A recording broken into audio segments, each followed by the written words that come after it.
And we are back, ladies and gentlemen. I am Charlemagne, and it is great to be back. You know, I've been listening to a bunch of podcasts here lately, and while I don't necessarily think it's a bad thing to be like cool, calm, and collected in my content, I definitely have been not necessarily putting on a face, but like keeping it very just like straightforward.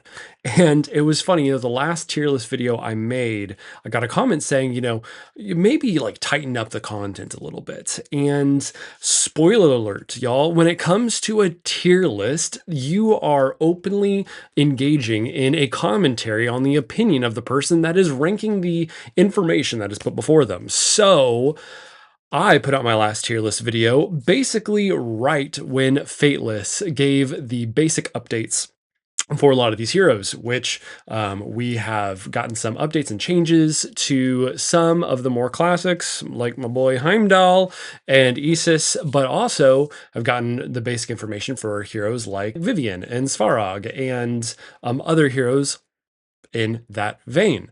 I commented on the last video, that we were getting some information for some heroes, some information for others. Now we have a lot more concise information for all heroes across the board, except for what gains them divinity. And so that's really important to note that when we are ranking heroes, when we are thinking about their ultimates or how much divinity is required for the ultimate, a lot of these heroes, we don't actually know how they gain their ultimate.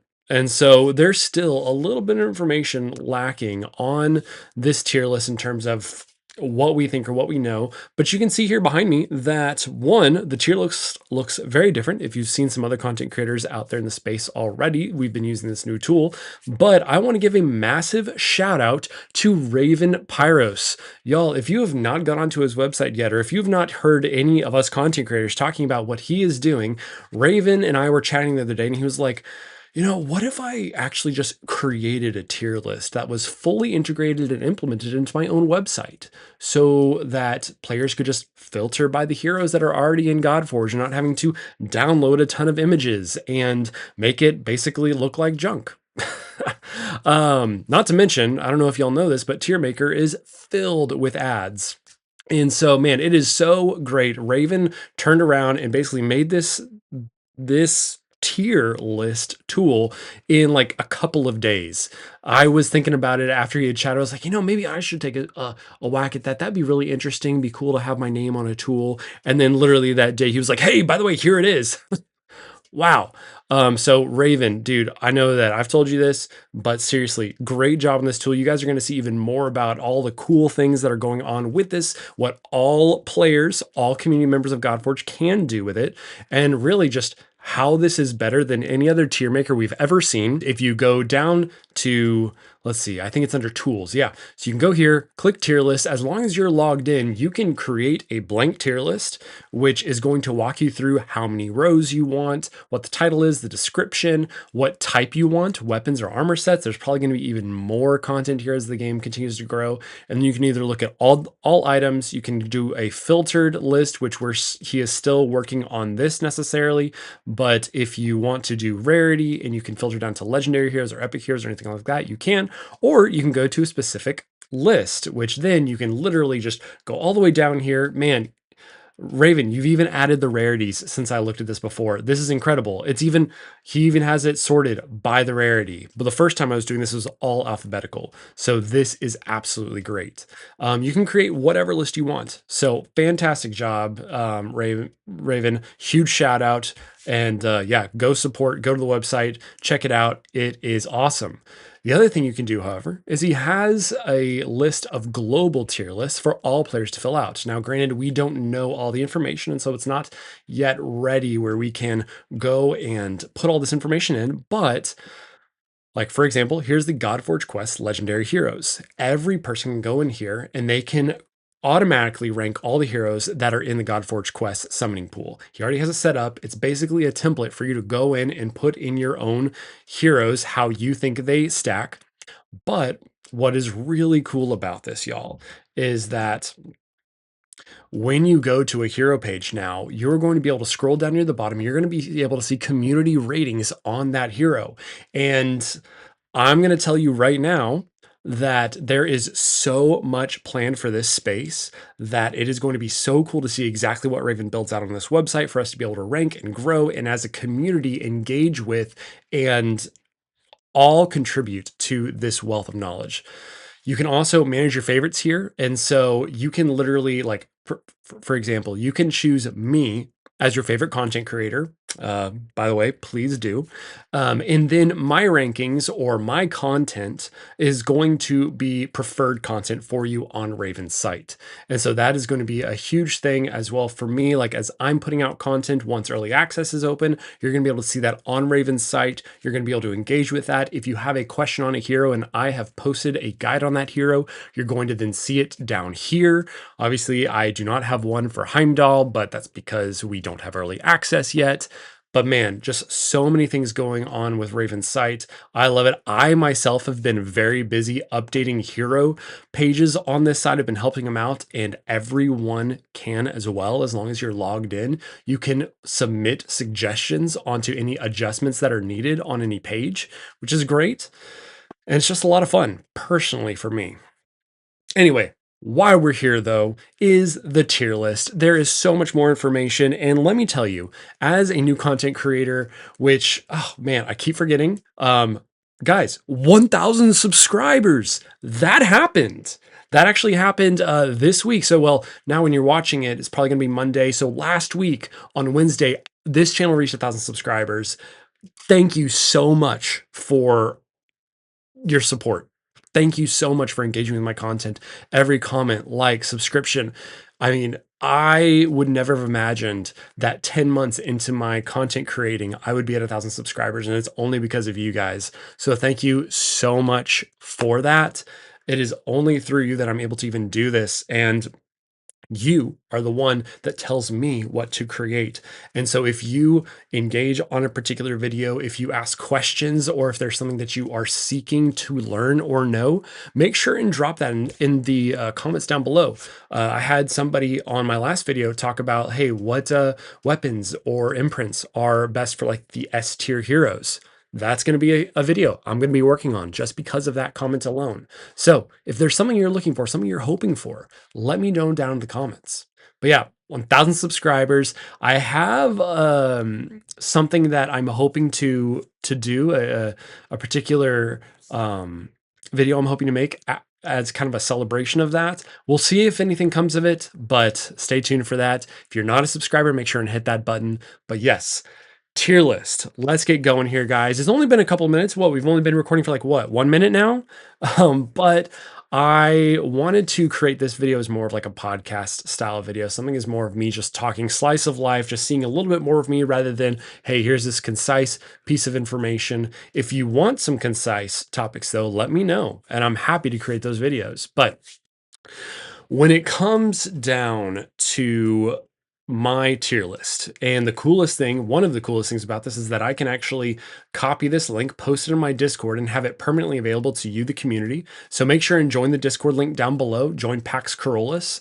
It is my Pantheon cluster, but also the home of my community. So check us out there. Now, I can copy this, I can go there. This is also linked directly on my profile on Raven Pyros' website, which is awesome. But you can see that I've already made some changes to the heroes. And why is that?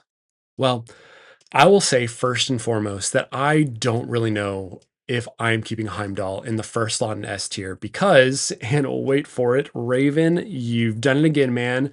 I'm clicking and here are his skills immediately. Incredible, incredible tool, guys. Heimdall has obviously, like, we know what the debuff, we know what the nerf is, right? We know that he is now an arena battles aura, which was always intended. All of the heroes only had an all battles aura in the alpha to enable them in the alpha, but this was always the intention for Heimdall to be an arena aura. I agree with Ragewood that I wish some of the one or two of the support heroes had like a dungeons aura or a lower all battles aura, just simply for some diversity, right? Like that would have been nice. And frankly, if I think there was a dungeon battle aura, I would probably be aiming for that support hero simply because dungeons are going to be one of the primary places we are looking to farm and grow in the early game. That would have been a huge boon to whatever hero got that aura. But anyway, He is in arena battles. He did get a decrease in his shield, which frankly, in alignment with other heroes, when you pair that with the Protect 2, which allies take 30% of the damage this unit would receive instead, like this aligns with other heroes of this rarity. He was just significantly stronger otherwise. Like if you look, for example, at Athena, she does not have Protect in her kit, and so her shield is 400% defense.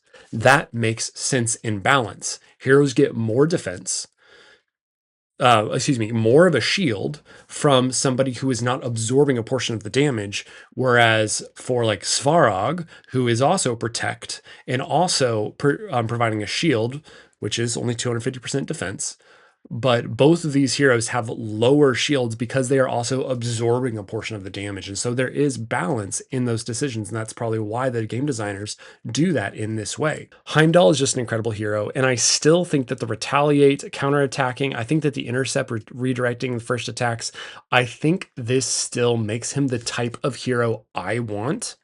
And when it comes to also the actual buff to his passive, a 50% chance to reflect debuffs, this guy in my mind is still the top supporter on the roster. I love Retaliate, or if you want to just say counterattack, like one of my first legendaries in Raid Shadow Legends was Valkyrie, shockingly enough. And she is the one who got me through my first clan boss team. And so I really feel like having that Retaliate is going to be a clutch buff that is one, going to be very rare in the game, but two, certainly is nowhere else on this roster. Now, we do have joint attack allies and things like that, but that is not Retaliate. That's not your entire team going and attacking in response to being damaged. So I really think that Heimdall is incredible. Now, I have moved Quetzalcoatl up a lot, actually, and that is because with what we know about Sharpen 2 and an accuracy up and the side effects that those have on strong hits, is that his strong hits are going to be happening even more because of his own buffs. And so that petrify is going to be going out more and more on the enemy team. That, along with just the fact that he heals all allies, just blanket heals all allies. That means that any imprint that increases the healing you're doing. I'm assuming right now, I could be wrong, but I'm assuming that that effect does not go over to the buff that is mend. I think it's truly like a heal. Like this hero heals this hero, therefore their healing is increased. I I personally would be surprised if that was impacted by mend, but we don't know that. That's the kind of understanding I'm going with though. And so I think that having this heal, just 10% max HP on all allies, is phenomenal. The speed up, the still all battles, which I'm really excited about. The all battles speed, 21% leader bonus is great. Attack up, sharpen up, or excuse me, sharpen and accuracy up. We've already talked about that, but just an incredible, incredible team. If you pair him up with another reviver, he is going to potentially create some kind of unkillable squad because he can revive heroes, but it is I believe, two random heroes. Two random allies. So it gets a little sketchy there. But even still, that revive could be a really clutch thing to have in your back pocket. Quetzalcoatl is just incredible. And while we didn't necessarily get an update on him, we did get an update on sharpen accuracy and what that effect has on strong hits. I really just, the more and more I talk about him, the more and more I'm energized by him as a hero and think that he's an incredible hero to have on your team, whether it's very first day one because of Godforge quests or a summon, he is going to be great. Apollo and Izanagi, I have basically in the same spots. Not much has changed in my opinion on them. Izanagi, though, he and Izanami are officially marked work in progress by the Fateless team. The content creators and the hero cards that we have access to, all of them have been, updated and are showing, but both of these heroes have a work in progress label on them. And so I think there's potentially going to be some things that are different about Izanagi and Izanami. And so I am holding my opinion on here, but if we get that information on Tuesday, which is potentially the day after this video drops, I will make sure and leave a comment down below on what I think what effect that has on the actual like placement of these heroes. Viviane, though, man, still the attack up, the defense up, the increase the duration of all buffs. You know, like we know that the thing that gives her divinity is by placing buffs. And personally, I hope that in the coding that increasing duration of buffs does not count as placing a buff. I feel like it shouldn't. I don't know if they can necessarily see the difference in those in the coding in the back end. Ragewood has a strong feeling that increasing duration will also give her divinity. That is a we don't know statement. I'm on the end that I hope it doesn't give her divinity, because if so, she's going to be getting her ultimate so quickly. And that will be that will, in a sense, be breaking her very quickly because of how powerful she is. Also, decreasing the divinity cost of ultimates on your heroes by 15, stacking up to 10 times, being 150 less divinity. That is somewhere between 3 or 4 like if you gain 40 divinity by doing something or 50 divinity by doing something, it's 3 or 4 uses or experiences of that is going to basically be taken away by this basic. She is an absolutely incredible hero. I still struggle to change her position. I'm still putting her in the top 5 now, but I don't necessarily think that she is up here based off of how I want to play the game. If I pulled her very quickly, I would love to put her next to Heimdall. Like, I would love to be able to push his retaliate up, and have it be longer. I would love to see that on my team. But for just simple support in what is being provided, yes, defense up 2 is going to be provided on her, but it cools down to a 4-turn cooldown. I believe that's the number we have. That's the number we know. And I would just rather have I would just rather have it here instead. That's my preference. And I can see a lot of people disagreeing with that, but that's okay. Svarog, I think, is an absolutely incredible hero. Attacking one enemy with 75% chance to put blunt 2. Like, we know his kit, not a huge amount of change. He is still S tier. I think that, generally speaking, as the defender, he is my number 2 defender. And then Isis has dropped down drastically just because of everything else that's going on here. Shamash, I still think he's S tier. I think he's an incredible hero, but he is definitely at the bottom of S tier. Sun Wukong is one of the heroes that I've obviously moved up a lot. He was like down here before, and I moved him all the way up to the A tier. I could even potentially see him going up into S tier, perhaps somewhere even around here, just because of all that he's doing. Because he increases his own divinity, and he has the ability to join an attack, like he is going to be like fueling himself as a hero. Not only that, but also self-buffing with attack up 2 and doing significant damage on him with additional buffs on this hero, increase that damage. And then, as you know, the clone rampage is going to be doing some crazy turn meter control on the enemy team, especially if it's going on if every attack is going on like a boss who isn't immune to turn meter control.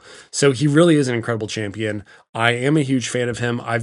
Because he is a Slayer, I haven't been like weighting him very heavily, but if you're going for a Slayer, I would definitely say that Sun Wukong is the one to aim for.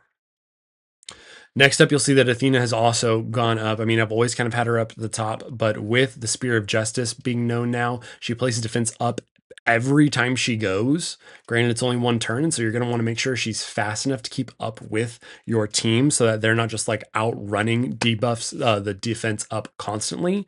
But I mean, such a good ability. Her 70% chance to place Petrify for 1 turn with the shield on, also incredible ability. She is by far an A tier. I am keeping Freya here with her placing Mend on an ally with the lowest HP for 2 turns. It continues to be an incredible hero. She continues to be incredible support, not only increasing the damage of your heroes with attack and sharpen, but also maintaining healing with her passive and with her basic attack. She is incredible. A worthy hero to go for. Just when it comes to some of the other things that are happening here, she's still top of A tier, and A tier is still something that I would love to have like on my account. but when it comes to just looking at them, not necessarily. Anu was the last video. He was a side effect of being very early on in the video, and then basically everything else coming forward to where he just got pushed back and back. And I didn't go back and say, hey, Anu is clearly better than where I've placed him, because he is a great defender. He is still going to be putting up a great defense up, protect 2, his Phoenix buff that he's applying. The only thing he's really missing as a defender is shield. And I mean, that's fine, right? Like, it's not every defender has to have a shield. He's still putting up protect. He's still putting up Phoenix, defense up, great champion, putting vanish on an ally with the lowest current HP for 1 turn. There's some fun things you can do with that. He is going to be a great hero. And it's going to be relatively easy, especially with 1,000 divinity, to get his divinity up and make sure that maximize that passive. And if there's a setup where we don't utilize his ultimate and just forget about this ability, he's going to have that permanent 30% damage reduction on all allies, which is an incredible ability. Anu is definitely top A tier defender. Metzli, Morgan Le Fay, Sizzin, none of them have really changed placements. In fact, the rest of A tier really hasn't changed at all. I did notice, though, that a lot of people, because you can see actually on this website other people's tier list, some other content creators don't think very highly of Izanami. And frankly, I disagree. Clearly, because she's an A tier.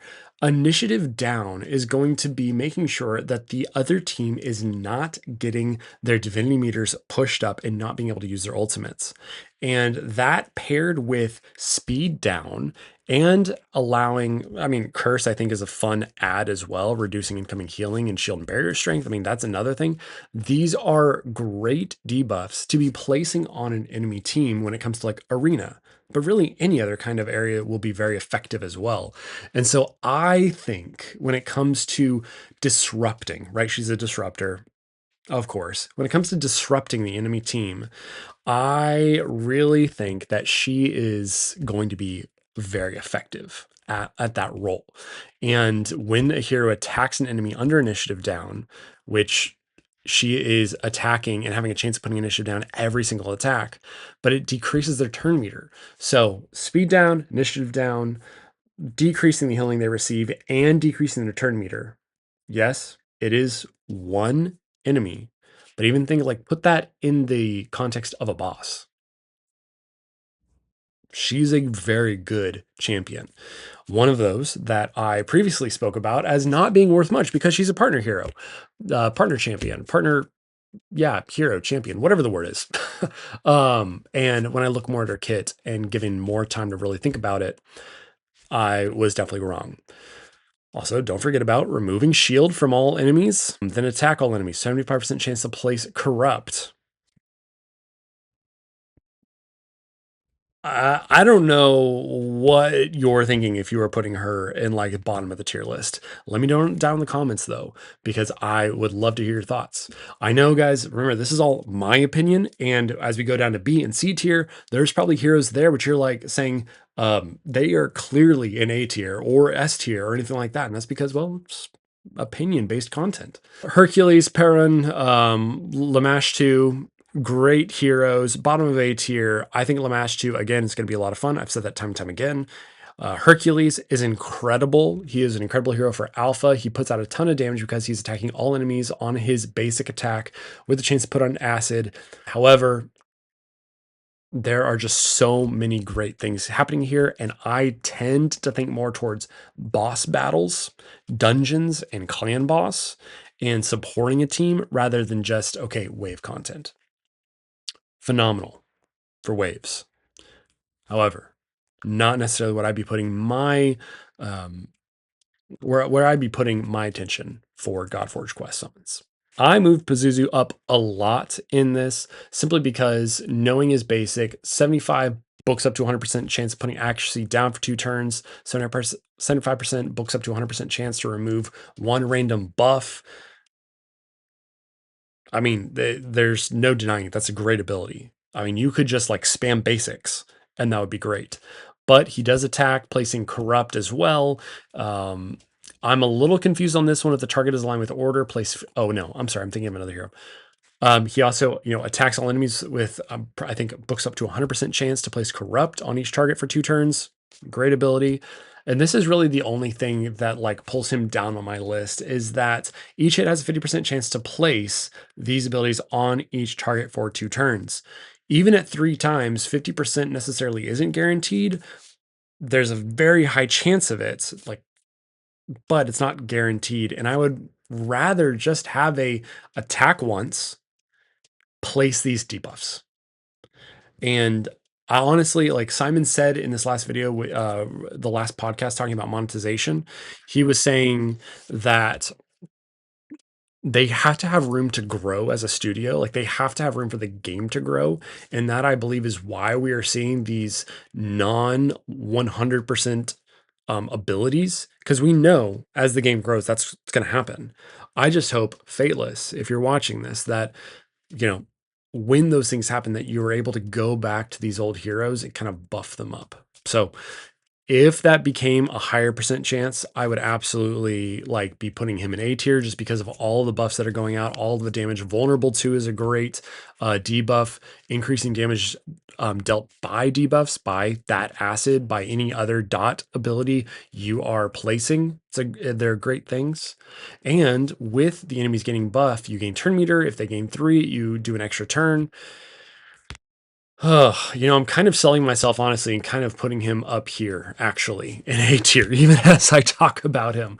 And so, yeah, you know what? Let's just put him up here because of all those things, the extra turns, the turn meter, all the debuffs, which I still wish that it was a higher chance, but great, great thing. Yeah, let's put him up in A tier above the damage dealers, above Perrin, just because I don't particularly love his kits just in how it's functioning, but he is very good.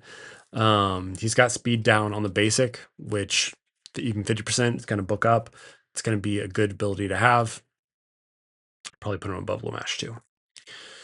Ares, I do have in B tier as the permanent decreased defense on his basic, as discussed before. Hell, as well, is up there, but there's a huge change on Artemis in my ranking of her, and that is because on her basic, attacks one enemy 2 times, has a 50% chance of placing a defense down 2 on the target for 2 turns.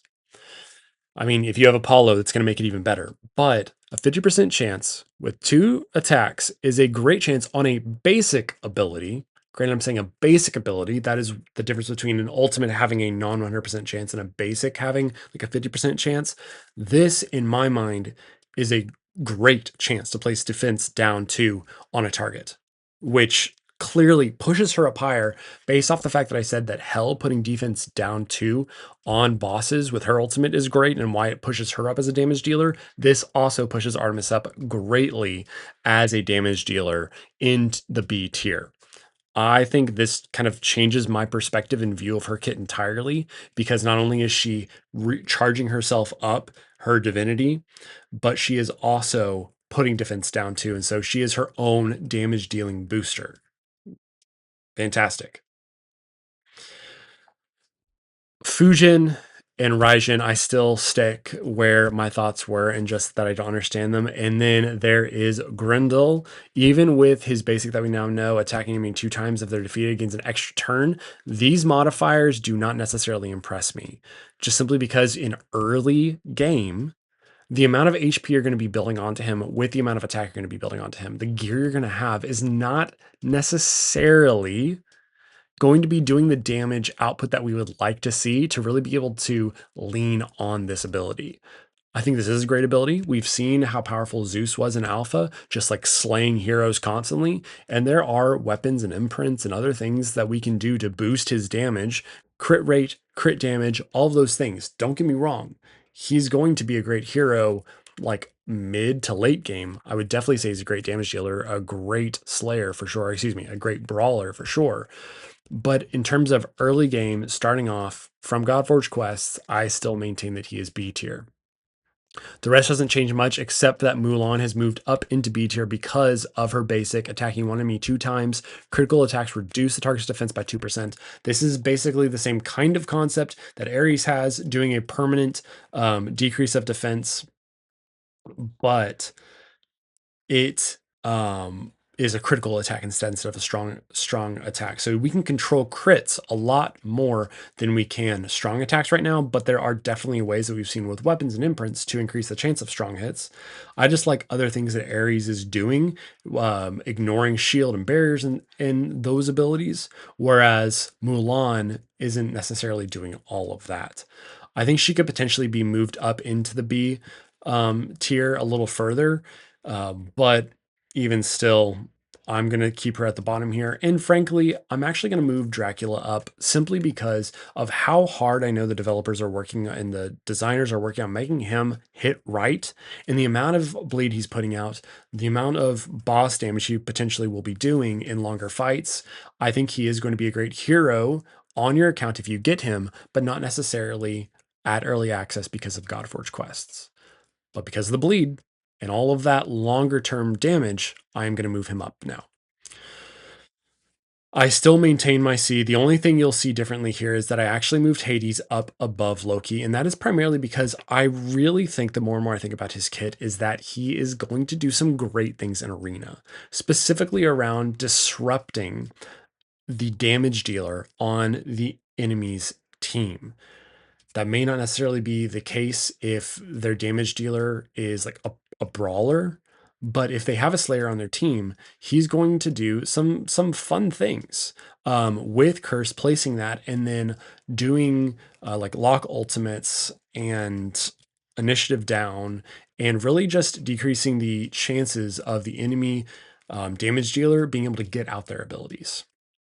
And so these are my thoughts, guys. I'm going to take this link, I'm going to copy it, and I'm going to put it down in the description of this video. And so go ahead and check it out if you want more information. If you are looking at this, you're still going to be able to click into heroes, look at their abilities, go to the full page. Don't forget that when you go into Raven Pyros' website on the rankings, make sure and select Charlemagne as your favorite. You can choose any other content creator that's on here as well. And make sure and pick me there so you can see my rankings up at the top, and engage as well with the lists, with the tier lists. Get a feel for it. I know that Raven is working really hard on all this content, and I've been working alongside of him to provide some feedback and thoughts, and I love working with him. He, in fact, actually is a part of Pax Carolus. He has joined my Pantheon structuring community, and so I'm really thankful to have him beside us in that. And so if you want to join my Discord, join the community that we are growing there, a community that says no to toxic behavior and looks to engaging and growing together and building each other up, make sure and join the link down below. And as always, guys, don't forget to hit that subscribe button. And I look forward to the next video, and I will see you there.